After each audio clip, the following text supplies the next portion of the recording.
Elle a laissé un homme sans abri prendre une douche chez elle. 1 heure plus tard, il lui remit une note qui la choqua. Par une soirée enneigée, la ville recouverte d'un manteau blanc, le chemin de Hollande vers chez elle prit un tournant inattendu au milieu des flocons tourbillonnants et du froid piquant. Elle découvrit un homme sans abri dont la détresse était exposée par les éléments hivernaux impitoyables.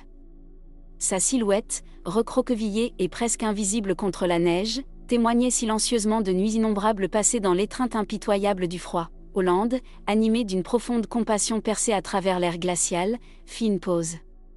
La vision de quelqu'un si vulnérable et seul éveilla quelque chose en elle, un appel à offrir chaleur et abri à une âme dans le besoin. Ses yeux, méfiants mais reflétant une lueur d'espoir, se débattaient avec l'offre inattendue. La gentillesse d'un étranger, surtout en ces temps difficiles, était un phare rare dans son monde d'ombre. Malgré les couches de méfiance forgées par des rues impitoyables et des nuits plus froides, la véritable préoccupation de Hollande brisa ses défenses. Cela alluma une étincelle de chaleur depuis longtemps éteinte par sa lutte pour la survie. Alors que Hollande le menait à travers les rues enneigées jusqu'à chez elle, la nuit semblait retenir son souffle.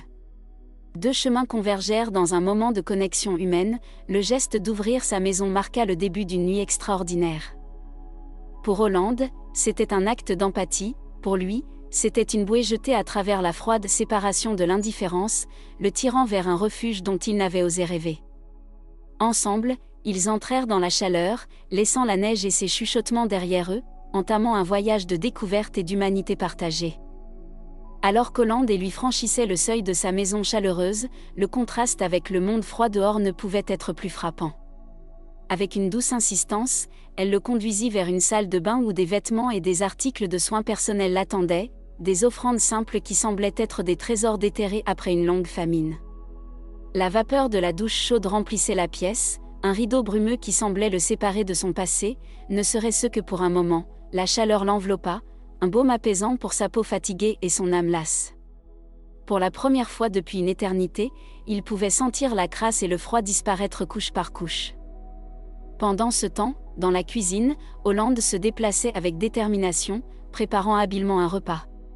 La marmite qui mijotait sur la cuisinière emplissait la pièce de l'arôme réconfortant de la soupe, un parfum qui promettait de nourrir, non seulement le corps mais aussi l'esprit, tandis qu'elle coupait et remuait, ses pensées vagabondaient vers lui. Elle se demandait les événements qui l'avaient amené à sa porte, sur l'impact de cet acte de bonté unique dans la grande toile de sa vie. L'action de préparer un repas pour un inconnu chez elle semblait à la fois monumentale et intime. C'était un geste simple mais empreint de l'espoir profond de faire une différence. Aussi petite soit-elle, dans la vie d'une autre personne, Hollande se surprit à réfléchir à l'interconnexion des vies, au fils visible qui rassemble les gens dans les moments de besoin.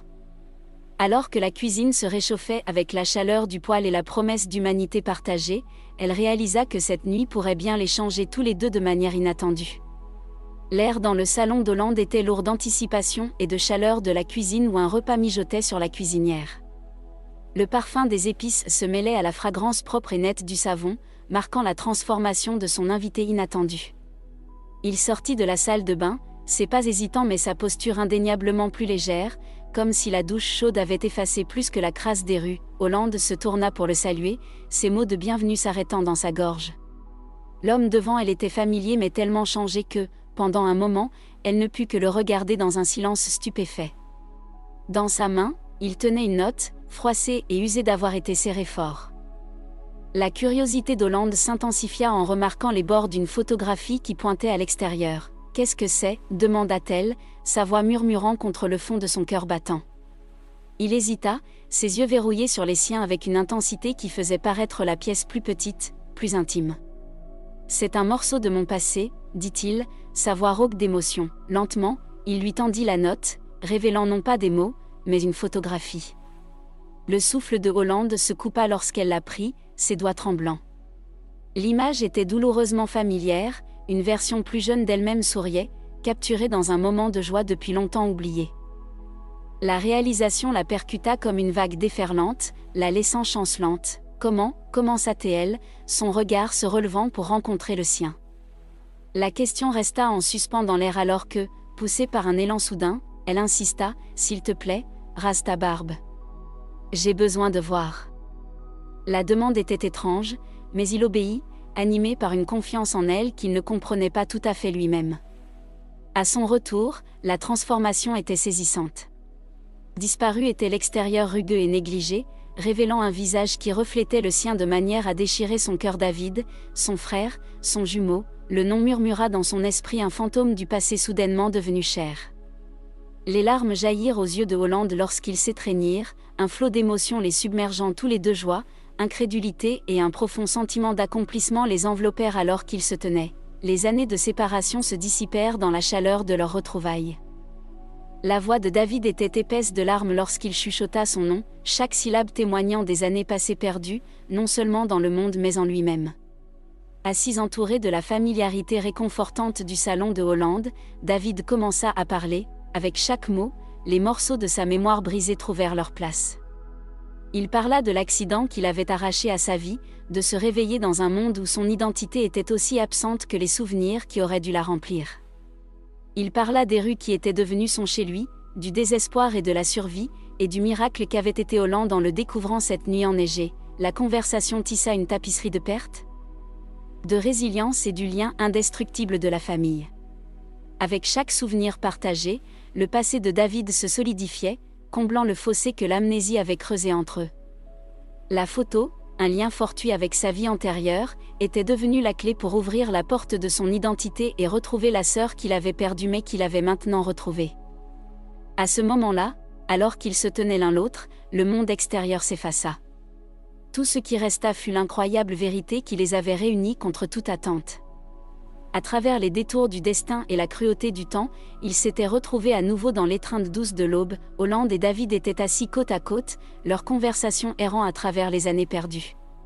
Chaque histoire partagée était un morceau d'eux-mêmes exposé et vulnérable. Alors qu'ils cherchaient à combler le gouffre que le temps avait creusé entre eux, la cuisine baignée de la douce lumière du matin devint un sanctuaire où le rire se mêlait aux larmes et les souvenirs autrefois fragmentés commençaient à se tisser en une tapisserie de liens familiaux retrouvés. Plus tard, avec le soleil grimpant plus haut, ils approchèrent de la maison de leurs parents. Le poids du moment se posa sur leurs épaules, mélange de nervosité et d'excitation. La porte s'ouvrit, révélant les visages de leurs parents, marqués par les lignes du temps et de l'inquiétude. Le silence qui suivit fut profond, une pause sans souffle dans le rythme du monde. Puis, la reconnaissance se leva, et l'air fut brisé par des cris d'incrédulité et de joie. Les bras de leur mère furent les premiers à les envelopper, les tirant dans une étreinte qui parlait de nuits passées à prier pour ce moment précis. Des larmes furent versées, emportant des années de douleur et d'incertitude. Chaque goutte un témoignage de la force durable de l'amour. Dans les jours qui suivirent, alors que les souvenirs de David se recousaient progressivement, les frères et sœurs étaient animés par un nouveau dessein. L'épreuve avait allumé en eux le désir d'étendre la compassion qu'ils avaient redécouverte l'un envers l'autre à ceux encore perdus dans l'ombre de la société. Ensemble, ils imaginèrent un havre, un abri qui serait un phare d'espoir pour les sans-abri. Un endroit où la chaleur n'était pas seulement offerte sous forme de lit ou de repas, mais dans la compréhension et la gentillesse qu'Holland et David étaient devenus. Ils travaillèrent sans relâche, leur vie désormais entrelacée avec celle de ceux qu'ils cherchaient à aider. Chaque personne qui franchissait les portes du refuge était un rappel des chemins qui pouvaient diverger et converger de manière inattendue, de la résilience, de l'esprit humain et du pouvoir transformateur de l'empathie et de l'action. À mesure que le refuge grandissait, son impact s'étendait bien au-delà des murs qui l'abritaient. Holland et David se retrouvèrent au cœur d'une communauté unie par une humanité partagée. Chaque histoire de difficulté et de rétablissement ajoutant des couches à leur propre récit de retrouvailles et de rédemption, le refuge devint un témoignage de leur lien, du voyage qui les avait menés de la froide nuit enneigée à la chaleur d'un but partagé. Leur initiative ne changea pas seulement la vie de ceux qu'elle touchait directement, mais modifia également la trame de la communauté qui les entourait. Il se dressait comme un symbole de ce qui peut être accompli lorsque des individus se rassemblent, motivés par l'amour et la croyance simple mais profonde en la dignité de chaque personne. Dans cet acte de redonner, Holland et David découvrirent non seulement un nouveau but, mais aussi une compréhension plus profonde de la force trouvée dans la famille, de la beauté des deuxièmes chances et de la capacité durable du cœur humain à guérir et à unir. Qu'avez-vous pensé de cette histoire ? Partagez vos émotions avec moi dans la section des commentaires. Merci d'avoir regardé la vidéo. Si vous l'avez aimé, n'hésitez pas de vous abonner, d'aimer, de partager et d'activer la cloche de notification pour recevoir nos nouvelles vidéos.